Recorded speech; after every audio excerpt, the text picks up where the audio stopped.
बाबा नमस्कार. माझ्या लेकराला त्यांना सोडवा.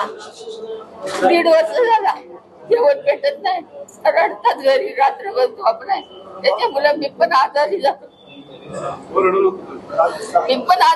हे मुलांचा आई, प्रत्येक आई असते ना, आई बघते का मुलांचा. माझ्या मुल झोपत नाही रात्रभर, जेवण नाही रात्री 12-1 कधी बनवते खिचडी भात, काय नाही खायचं. काय जीवन आणतो, पैसा कमवून कुणाला द्यायचा, पटव घ्यायचा आहे.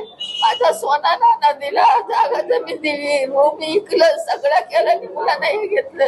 तो हा कुठं वादी होता, हा कुठं राक्षस होता, तो कसा त्याच्या पाठीशी आला आणि त्याला रेटवतोय. 1.5 वर्ष माझा पोर रडतोय.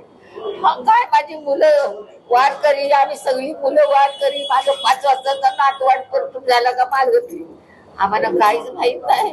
आणि हे आमच्या मागं लागलंय ना, आम्ही आपले आप आमचा रक्त आटले, पण ह्याला देवा तडपून तडपून तडपून तडपून तडपून जाऊ दे. असा कुणाला करू नकोस. अरे मानवीच्या हातात ना सुटतोयस ना, मराठीला फसवतोयस. फसवणी केलेली बेकार असते. अरे देत नाही याचा, पण घ्यायचं देत नाही. अरे तू देत नाहीस, घेतोयस. अरे तुझी किती हंडी भरल, पण जाताना रामरामच करीत जायचा हात खाली. कुठं घेऊन जाणार आहेस आणि तू फसवतोयस ना, तर तुझ्या नाका तोंडात काय येईल ते बघ. म्हणते तीर्थ पिऊन तू जाणारच नाहीस.